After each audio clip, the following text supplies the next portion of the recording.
ഒരുപാട് ഉമ്മമാരും ഉപ്പമാരുമൊക്കെ ദുആ ചെയ്യാൻ വേണ്ടി വസിയത്ത് ചെയ്യുമ്പോൾ അവരുടെ പ്രയാസങ്ങൾ പറയുന്നതിൽ ഏറ്റവും കൂടുതലുള്ളത് കടം കൊണ്ട് പ്രയാസം അനുഭവപ്പെടുന്നതാണ്. അതായത് ഇന്ന് ഞാൻ ഈ വീഡിയോ ചെയ്യാൻ തന്നെ കാരണം, ഒരു ഉമ്മ ഇവിടെ അടുത്ത് എനിക്ക് വിളിച്ചുകൊണ്ട് പറഞ്ഞു, ഉസ്താദേ, ദാരിദ്ര്യത്തിലാണ്, കടങ്ങൾ കൊണ്ട് മുങ്ങി നിൽക്കുകയാണ്, വീട്ടിൽ ചിലവിന് പോലും കയ്യിൽ പണമില്ല, ഭർത്താവ് ഗൾഫിലായിരുന്നു, ഇപ്പോൾ നാട്ടിലാണെങ്കിലും ഇവിടെ ജോലിയൊന്നുമില്ല, ഗൾഫിൽ നിന്നും വന്നിട്ട് ഇപ്പോൾ 4 വർഷമായി, ഇവിടെ കൽപ്പണിക്കായിരുന്നു ഭർത്താവ് പോയിരുന്നത്, എന്നാൽ ഇപ്പോൾ ഭർത്താവിന് ജോലിക്കൊന്നും പോവാൻ പറ്റാത്തൊരു അവസ്ഥയാണ്. ഭർത്താവിന് 1 മണിക്കൂർ നിന്ന് കഴിഞ്ഞാൽ മുട്ടിൻ്റെ താഴോട്ട് വലിയ വേദനയാണ്. അതുകൊണ്ട് തന്നെ കൽപ്പണി പോലത്തെ ജോലിക്ക് പോകാൻ പറ്റാത്തൊരു അവസ്ഥയാണ്. മറ്റു ജോലിയൊന്നും ശരിയായിട്ടില്ല. മാത്രമല്ല വീട്ടിൽ മാതാപിതാക്കളുണ്ട്. ഭർത്താവിൻ്റെ മാതാപിതാക്കൾക്ക് പ്രായമായിട്ടുണ്ട്. അവർക്ക് കൊടുക്കാനുള്ള മരുന്നിന് പോലും കയ്യിൽ പണമില്ല. വീട്ടിൽ 5 മക്കളാണ്. അതിൽ 4 പെൺമക്കളാണ്. ചെറുത് ആൺകുട്ടിയാണ്. 3 പെൺമക്കളുടെ കല്യാണം കഴിഞ്ഞു. അവരുടെ കല്യാണങ്ങളൊക്കെ അടുത്തടുത്തായിരുന്നു. അതുകൊണ്ട് തന്നെ ഭർത്താവിൻ്റെ കയ്യിൽ പണമില്ലാത്തതുകൊണ്ട് വീടിൻ്റെയും സ്ഥലത്തിൻ്റെയും ഒക്കെ ആധാരം പണയം വെച്ചിട്ടാണ് അവരുടെ കല്യാണം കഴിച്ചയച്ചത്. എന്നാൽ ഇപ്പോൾ ജോലിയൊന്നുമില്ല. മാത്രമല്ല ഗൾഫിൽ നിന്ന് വന്നതോടുകൂടി എല്ലാ ബാങ്കടവും തെറ്റിക്കൊണ്ടിരിക്കുകയാണ്. അതുകൊണ്ട് തന്നെ പലിശ അധികരിച്ചു കൊണ്ടിരിക്കുകയാണ്. കടം കുന്നുകൂടി വരികയാണ്. ഉസ്താദെ, വലിയ വിഷമത്തിലാണ്, പ്രയാസത്തിലാണ്. വീട്ടിലെ നിത്യ ചിലവിന് പോലും കയ്യിൽ പണമില്ല. വീട്ടിലേക്കുള്ള ചിലവിനുള്ള സാധനങ്ങൾ അടുത്തുള്ള കടയിൽ നിന്നാണ് വാങ്ങിച്ചിരുന്നത്. അവിടെയും ഇപ്പോൾ ധാരാളം പണം കൊടുക്കാനായി തുടങ്ങി. ഇപ്പോൾ കടയിലേക്ക് മക്കളെ പറഞ്ഞയക്കാൻ തന്നെ മടിയാണ്. മാത്രമല്ല മക്കൾക്കും ഇപ്പോൾ കടയിലേക്ക് പോകാൻ വലിയ മടിയാണ്. കാരണം കടയിലെ ഉടമ മക്കളോട് പണം കിട്ടാത്തത് കൊണ്ട് വഴക്ക് പറയും, ദേഷ്യപ്പെടും. അതുകൊണ്ട് മക്കൾക്കും ഇപ്പോൾ കടയിലേക്ക് പോകാൻ മടിയായി തുടങ്ങിയിട്ടുണ്ട്. വലിയ പ്രയാസത്തിലാണ് ഉസ്താദെ, വിഷമത്തിലാണ്, വലിയ പ്രതിസന്ധിയാണ്, ദാരിദ്ര്യമാണ്. ഉസ്താദ് ദുആ ചെയ്യണം. ദാരിദ്ര്യത്തിൽ നിന്നും രക്ഷപ്പെടാൻ, കടങ്ങൾ വീടിക്കിട്ടാൻ എന്തെങ്കിലും മാർഗമുണ്ടോ ഉസ്താദെ? ഉസ്താദ് ദുആ ചെയ്യണം എന്നൊക്കെ പറഞ്ഞ് ഒരു ഉമ്മ ഇവിടെ അടുത്ത് വിളിച്ചിരുന്നു. ആ സമയം എൻ്റെ മനസ്സിൽ വന്നതാണ്, ഇതുപോലെ ഒരുപാട് ആളുകൾ ജീവിതത്തിൽ പ്രയാസം അനുഭവിക്കുന്നവരുണ്ടാകും. എത്രയോ ആളുകൾ അവരുടെ പ്രയാസങ്ങൾ പുറത്തു പറയാൻ മടിച്ചുകൊണ്ട് നിൽക്കുന്നവരുണ്ടാകും. വലിയ കടത്തിൽപ്പെട്ട് ഇനി എന്താണ് ചെയ്യുക, മറ്റുള്ളവർ അറിഞ്ഞാൽ അവർ എന്താണ് വിചാരിക്കുക എന്നൊക്കെ കരുതിക്കൊണ്ടും പല ആളുകളും ജീവിതത്തിൽ പ്രയാസം അനുഭവിക്കുന്നവരുണ്ടാകും. അവർക്കൊക്കെയും ഒരു പ്രതിവിധി എന്നുള്ള നിലക്കാണ് ഇന്ന് ഞാൻ ഈ വീഡിയോ ചെയ്യാൻ തന്നെ കാരണം. ഈ ഉമ്മ പ്രയാസം അനുഭവിക്കുന്നത് പോലെ എത്ര ആളുകളുണ്ട്. ബാങ്കിൽ നിന്നും ജപ്തി നോട്ടീസ് വന്ന്, വീണ്ടും ജപ്തി നോട്ടീസ് വന്ന്, അവസാനം നോട്ടീസ് വന്ന് പിന്നെ അവർ ജപ്തി ചെയ്യാൻ വീട്ടിൽ വരും. ആ സമയത്ത് അവർ വീട് പൂട്ടി, അവർ ജപ്തി ചെയ്ത് വീട്ടിൽ നിന്നും നമ്മെ ഇറക്കിവിടും. അതൊക്കെ ഒരു വലിയ ആളുകളുടെ ഇടയിലൊക്കെ ഒരു കുറച്ചിലുണ്ടാകുന്ന കാര്യമാണ്. മാത്രമല്ല പിന്നീട് വീടില്ല, പിന്നീട് വാടക വീട്ടിലോ മറ്റോ പോയി താമസിക്കേണ്ടി വരും. അവിടെയും ചിലവാണ്, വാടക കൊടുക്കണം. എങ്ങനെ നോക്കിയാലും കയ്യിൽ പണം ഇല്ലെങ്കിൽ ദാരിദ്ര്യം എന്നുള്ളത് ഒരു മനുഷ്യനെ ഖബറിലേക്ക് വരെ എത്തിക്കാൻ അത് കാരണമാകും.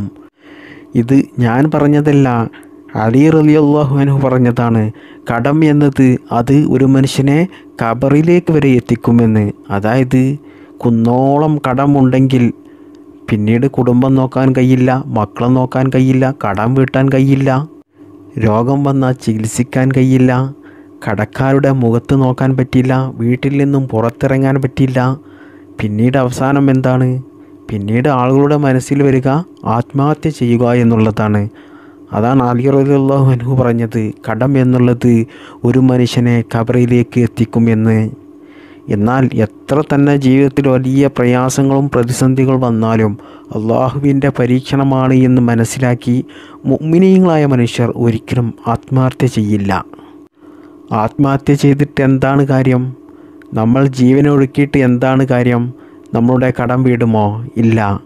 എന്നാൽ മറ്റുള്ളവർക്ക്, നമുക്ക് വേണ്ടപ്പെട്ട നമ്മുടെ മക്കൾക്കും, നമ്മുടെ ഭാര്യ, അതുപോലെ നമ്മുടെ മാതാപിതാക്കൾ, അവർക്കൊക്കെ കണ്ണീര് കൊടുത്തിട്ടാണ് നമ്മൾ പോകുന്നത്. മാത്രമല്ല പിന്നീട് ആ കടബാധ്യത ആർക്കാണ് വരുന്നത്? നമ്മൾ ഏറെ സ്നേഹിച്ചിരുന്ന, നമ്മൾ പൊന്നു പോലെ നോക്കിയിരുന്ന നമ്മുടെ മക്കൾക്കാണ് ആ കടബാധ്യത വരുന്നത്. പിന്നീട് ആ കടം അവർ വിട്ടേണ്ട ഒരവസ്ഥയാണ് വരുന്നത്.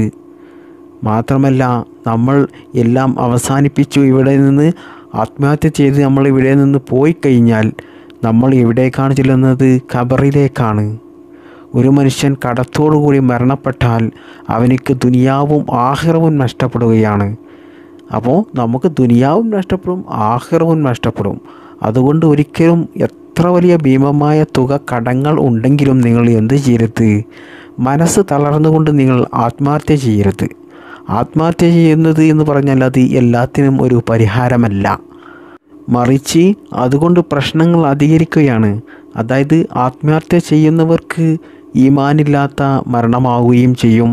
മാത്രമല്ല അവരുടെ മക്കൾക്കും അവരുടെ വേണ്ടപ്പെട്ടവർക്കൊക്കെ പിന്നീട് വലിയ പ്രയാസവും, ജീവനൊടുക്കാൻ കാരണമായ എല്ലാ ബാധ്യതകളും മക്കൾക്ക് അത് പിന്നീട് ബാധ്യതയായി മാറുകയാണ്. അതുകൊണ്ട് ജീവിതത്തിൽ പ്രയാസങ്ങൾ വന്നാൽ ആരും ജീവനൊടുക്കരുത്. ഞാനിത് വീണ്ടും വീണ്ടും പറയുകയാണ്. എല്ലാത്തിനും പരിഹാരമുണ്ടാകും. നമുക്ക് പ്രയാസങ്ങൾ തരുന്നത് അള്ളാഹുവാണ്. അവന് നമുക്ക് ആ പ്രയാസങ്ങൾ എടുത്തു കളഞ്ഞ് ജീവിതത്തിൽ സമാധാനം തരാൻ ഒരു പണിയുമില്ല. മാത്രമല്ല പരിശുദ്ധ ഇസ്ലാം, മുത്തുനബി സല്ലല്ലാഹു അലൈഹി വസല്ലമ തങ്ങൾ ഒരുപാട് മാർഗങ്ങൾ കാണിച്ചു തന്നിട്ടുണ്ട് കടങ്ങൾ വീടാനുള്ള. അപ്പോൾ കുന്നോളം കടങ്ങൾ ഉള്ളവരാണെങ്കിലും കോടിക്കണക്കിന് രൂപ കടത്തിൽപ്പെട്ട് അത് ഇനി ഒരിക്കലും വീടില്ല എന്നോർത്ത് പ്രയാസം അനുഭവിക്കുന്നവർക്കൊക്കെ ആ കടങ്ങൾ എളുപ്പത്തിൽ വീടാനുള്ളൊരു മാർഗമാണ് പറഞ്ഞു തരുന്നത്. മാത്രമല്ല ഞാൻ ഈ പറഞ്ഞു തരുന്ന ഈ കാര്യം നിങ്ങളുടെ ജീവിതത്തിൽ മുറുകെ പിടിച്ചാൽ, എല്ലാ ദിവസവും നിങ്ങൾ ചെയ്യുകയാണെങ്കിൽ നിങ്ങൾ പോലും ചിന്തിക്കാത്ത വഴികളിലൂടെ അല്ലാഹു സുബ്ഹാനഹു തആല നിങ്ങൾക്ക് സമ്പത്ത് വർദ്ധിപ്പിച്ചു കൊണ്ടേയിരിക്കും. അതുപോലെ തന്നെ ഇപ്പോൾ ഒരുപാട് ആളുകളും കുറി ഉള്ളവരാണ്. 2 ലക്ഷം, 3 ലക്ഷം, 4 ലക്ഷം രൂപയുടെയൊക്കെ കുറിയായിരിക്കും. എന്നാൽ ആ കുറി ഒന്ന് കിട്ടിയിരുന്നെങ്കിൽ അവർക്ക് അവരുടെ കടങ്ങൾ വീട്ടാം, അതുപോലെ അവരുടെ പല ഉദ്ദേശങ്ങളും അതുകൊണ്ട് സാധിച്ചെടുക്കാം എന്നൊക്കെ കരുതി അവർക്ക് ആ കുറി എളുപ്പത്തിൽ കിട്ടണം എന്ന് പറഞ്ഞുകൊണ്ട് എത്രയോ ആളുകൾ ദുആ ചെയ്യാൻ വേണ്ടി വസിയത്ത് ചെയ്യാറുണ്ട്. അവർക്കും ഉപകാരപ്രദമാകുന്ന ഒരു കാര്യമാണ് ഇന്ന് ഈ ക്ലാസ്സിൽ പറയുന്നത്. അതായത് മഹാന്മാരായ പണ്ഡിതന്മാർ നമ്മെ പഠിപ്പിക്കുന്നു, കടങ്ങൾ കൊണ്ട് പ്രയാസം അനുഭവിക്കുന്നവരെ, ലോണെടുത്ത് പെട്ടുപോയവരെ, ജപ്തി നോട്ടീസ് വന്നവരെ, കുറി എളുപ്പത്തിൽ അടിക്കണമെന്ന് ആഗ്രഹിക്കുന്നവരെ, നിങ്ങൾ 2 റക്അത്ത് നിസ്കരിക്കണം. 2 റക്അത്ത് സുന്നത്ത് നിസ്കരിക്കണം. നിസ്കരിക്കേണ്ട സമയം അത് സുബഹിക്ക് മുമ്പാണ് നിസ്കരിക്കേണ്ട സമയം. ആ നിസ്കാരത്തിൻ്റെ പേരാണ് തഹജ്ജുദ്. തഹജ്ജുദ് നിസ്കാരമാണ് നമ്മൾ നിസ്കരിക്കേണ്ടത്. പ്രിയപ്പെട്ട മുഅ്മിനീങ്ങളെ, തഹജ്ജുദ് നിസ്കരിക്കുന്നവർക്ക് കടം അല്ലാഹു സുബ്ഹാനഹു തആല നൽകില്ല. എല്ലാ ദിവസവും നല്ല വിശ്വാസത്തോടു കൂടി തഹജ്ജുദ് നിസ്കരിക്കുന്നവർക്ക് അല്ലാഹു സുബ്ഹാനഹു തആല ദാരിദ്ര്യം നൽകില്ല, കടങ്ങൾ നൽകില്ല, പണത്തിനൊരു ബുദ്ധിമുട്ടും അവർക്ക് അവരുടെ ജീവിതത്തിൽ ഉണ്ടാകില്ല. ഇനി തഹജ്ജുദ് നിസ്കാരം എങ്ങനെയാണ് നിസ്കരിക്കേണ്ടത് എന്ന് പലർക്കും ഒരു തോന്നലുണ്ടാകും. തഹജ്ജുദ് നിങ്ങൾ നിസ്കരിക്കേണ്ട സമയം അത് സുബഹിക്ക് മുമ്പാണ്. നിസ്കരിക്കുന്ന സമയത്ത് നിങ്ങൾ മലയാളത്തിൽ നിയ്യത്ത് വെച്ചാലും മതി. അതായത് 2 റക്അത്ത് തഹജ്ജുദ് സുന്നത്ത് നിസ്കാരം ഞാൻ അള്ളാഹുവിന് വേണ്ടിയിട്ട് നിസ്കരിക്കുന്നു എന്ന് പറഞ്ഞുകൊണ്ട് നിങ്ങൾ തക്ബീർ കെട്ടുക. എന്നതിൻ്റെ ശേഷം വജ്ജഹത്ത് ഓതുക. വജ്ജഹത്ത് ഓതിയതിൻ്റെ ശേഷം ഫാത്തിഹ സൂറത്ത് ഓതുക. ഫാത്തിഹ സൂറത്ത് ഓതിയതിൻ്റെ ശേഷം നിങ്ങൾ 3 പ്രാവശ്യം ആയത്തുൽ കുർസി ഓതുക.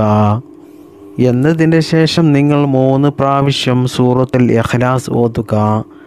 എന്നിട്ട് 2 പ്രാവശ്യം കുൽ അഊദു ബിറബ്ബിൽ ഫലക്ക് എന്ന് തുടങ്ങുന്ന ആ സൂറത്ത് ഓതുക. അവസാനമായിട്ട് കുൽ അഊദു ബിറബ്ബിന്നാസ് എന്ന ആ സൂറത്ത് ഒരു പ്രാവശ്യവും ഓതുക. എന്നതിൻ്റെ ശേഷം നമ്മൾ സാധാ നിസ്കാരം നിസ്കരിക്കുന്നത് പോലെ റുക്കോയിലേക്ക് പോകുക. ഇഅ്തിദാല്, സുജൂദ്, 2 സുജൂദിൻ്റെ ഇടയിലുള്ള ഇരുത്തം. പിന്നീട് നമ്മൾ തക്ബീർ കെട്ടുമല്ലോ. തക്ബീർ കെട്ടി രണ്ടാമത്തെ റക്അത്ത് തക്ബീർ കെട്ടിയതിൻ്റെ ശേഷം നമ്മൾ ഒന്നാമത്തെ റക്അത്തിൽ ചൊല്ലിയതുപോലെ ഫാത്തിഹ ഓതുക, 3 ആയത്തുൽ കുർസി ഓതുക, 3 സൂറത്തുൽ ഇഖ്ലാസ് ഓതുക, കുൽ അഊദു ബിറബ്ബിൽ ഫലക്ക് എന്ന സൂറത്ത് 2 പ്രാവശ്യം ഓതുക.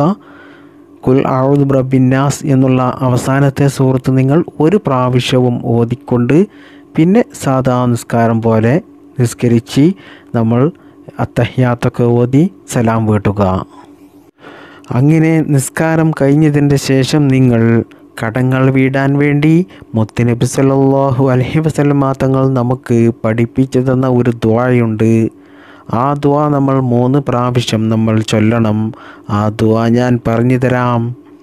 اللهم إني أعوذ بك من الهم والحزن وأعوذ بك من العجز والكسل وأعوذ بك من الجبن والبخل وأعوذ بك من علبة الدين وقهر الرجال اللهم إني أعوذ بك അല്ലാഹുവേ നിന്നോട് ഞാൻ കാവൽ ചോദിക്കുന്നു. മിനൽ ഹമ്മി വൽ ഹസൻ മനോവിഷമത്തിൽ നിന്നും മനപ്രയാസത്തിൽ നിന്നും റബ്ബേ നിന്നോട് ഞാൻ കാവൽ ചോദിക്കുകയാണ്. വ അഊദു ബിക മിനൽ അജ്സി വൽ കസൽ അലസതയിൽ നിന്നും മടിയിൽ നിന്നും വിഷമത്തിൽ നിന്നും ഞാൻ നിന്നോട് കാവൽ ചോദിക്കുന്നു. വ അഊദു ബിക മിനൽ ജുബ്നി വൽ ബുഖൽ പിശുക്കിനെ തൊട്ടും ഭീരുത്വത്തെ തൊട്ടും ഞാൻ നിന്നോട് കാവൽ ചോദിക്കുന്നു. വ അഊദു ബിക മിനൽ അലബദിദ്ദൈനി വ ഖഹ്രി റിജാൽ കടബാധ്യതയെ തൊട്ടും മറ്റുള്ളവർ അടിച്ചമർത്തുന്നതിനെ തൊട്ടും മറ്റുള്ളവർ മേൽക്കോയ്മ കാണിക്കുന്നതിനെ തൊട്ടും അല്ലാഹുവേ ഞാൻ നിന്നോട് കാവൽ ചോദിക്കുകയാണ് എന്നർത്ഥം വരുന്ന ഈ ദുആ നിങ്ങൾ 3 പ്രാവശ്യം പറയുക. എന്നതിന് ശേഷം നിങ്ങൾ യാ ബാസിത്തു യാ അല്ലാഹ് അള്ളാഹുവിൻ്റെ പരിശുദ്ധമായ നാമമായ യാ ബാസിത്തു യാ അല്ലാഹ് യാ ബാസിത്തു യാ അല്ലാഹ് ഈ ഇസ്മ നിങ്ങൾ എല്ലാ ഫർള് നിസ്കാരങ്ങൾക്ക് ശേഷവും 5 പ്രാവശ്യം പറയുക. യാ ബാസിത്തു യാ അല്ലാഹ് എന്ന ഈ ഇസ്മിൻ്റെ അർത്ഥം എല്ലാം വിശാലമാക്കി തരുന്ന അല്ലാഹ്. അപ്പോൾ കടങ്ങൾ വീടാൻ വേണ്ടിയിട്ട് നിങ്ങൾ ഈ 3 എണ്ണത്തിൽ ഏതെങ്കിലും ഒന്ന് ചെയ്താൽ മതി. ഇനി 3ഉം ചെയ്യുകയാണെങ്കിൽ നമുക്കതിന് എളുപ്പത്തിൽ ഫലം കിട്ടും. മഹാന്മാർ പറയുന്നുണ്ട്. എന്തൊക്കെയാണ് ഞാൻ പറഞ്ഞത്? ആദ്യത്തേത് തഹജ്ജുദ് നിസ്കാരം. തഹജ്ജുദ് നിസ്കരിച്ചാൽ തന്നെ നമ്മുടെ കടങ്ങൾ വീടും. രണ്ടാമതായി പറഞ്ഞത് സുബ്ഹിക്ക് തഹജ്ജുദ് നിസ്കാരം കഴിഞ്ഞതിന് ശേഷമുള്ള ആ ദുആ, അത് 3 പ്രാവശ്യം നിങ്ങൾ ചൊല്ലുക. ഇനി അതും നിങ്ങൾക്ക് ചൊല്ലാൻ പറ്റിയില്ലെങ്കിൽ നിങ്ങൾ എല്ലാ 5 വക്ത് ഫർള് നിസ്കാരങ്ങൾക്ക് ശേഷവും യാ ബാസിത്തു യാ അല്ലാഹ് ഈ ഇസ്മ് വെറും 5 പ്രാവശ്യം പറയുക. എന്നിട്ട് നിങ്ങൾ എന്ത് ചെയ്യുക?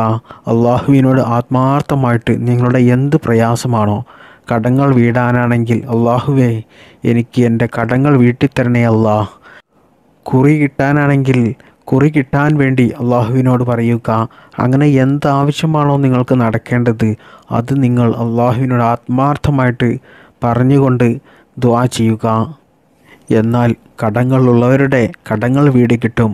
ലോൺ എടുത്തവരുടെ ലോൺ പെട്ടെന്ന് അടയ്ക്കാനുള്ള മാർഗങ്ങൾ അള്ളാഹു കാണിച്ചു തരും. അതുപോലെ കുറി കിട്ടാൻ ആഗ്രഹിക്കുന്നവർക്ക് അവർ ഉദ്ദേശിച്ച സമയം അവർക്ക് കുറി കിട്ടും ഇൻഷാ അല്ലാഹ്. അതുകൊണ്ട് കടമുള്ളവർ ആരും ഇത് ചെയ്യാൻ മറക്കണ്ട. അല്ലാഹു സുബ്ഹാനഹു തആല മരിക്കുന്ന സമയത്ത് കടങ്ങൾ ഇല്ലാത്തവരായി നല്ല ഈമാനോട് കൂടിയുള്ള മരണം നമുക്കെല്ലാവർക്കും നൽകട്ടെ. ജീവിക്കുന്ന കാലത്തോളം സാമ്പത്തികമായിട്ടുള്ള പ്രയാസം നമുക്കാർക്കും അല്ലാഹു നൽകാതിരിക്കട്ടെ. ദുആ ചെയ്യാൻ വേണ്ടി വസിയത്ത് ചെയ്തവരുടെ എല്ലാ മുറാദുകളും അല്ലാഹു സുബ്ഹാനഹു തആല നിറവേറ്റി കൊടുക്കട്ടെ. ആമീൻ യാ റബ്ബൽ ആലമീൻ. അസ്സലാമു അലൈക്കും വറഹ്മത്തുള്ളാഹി വബറകാതുഹു ബിഹഖി സല്ലല്ലാഹു അലാ മുഹമ്മദ് സല്ലല്ലാഹു അലൈഹി വസല്ലം സല്ലല്ലാഹു അലാ മുഹമ്മദ് സല്ലല്ലാഹു അലൈഹി വസല്ലം സല്ലല്ലാഹു അലാ മുഹമ്മദ് സല്ലല്ലാഹു അലൈഹി വസല്ലം. അല്ലാഹുമ്മ സ്വല്ലി അലാ മുഹമ്മദ് യാ റബ്ബി സല്ലി അലൈഹി വസല്ലിം.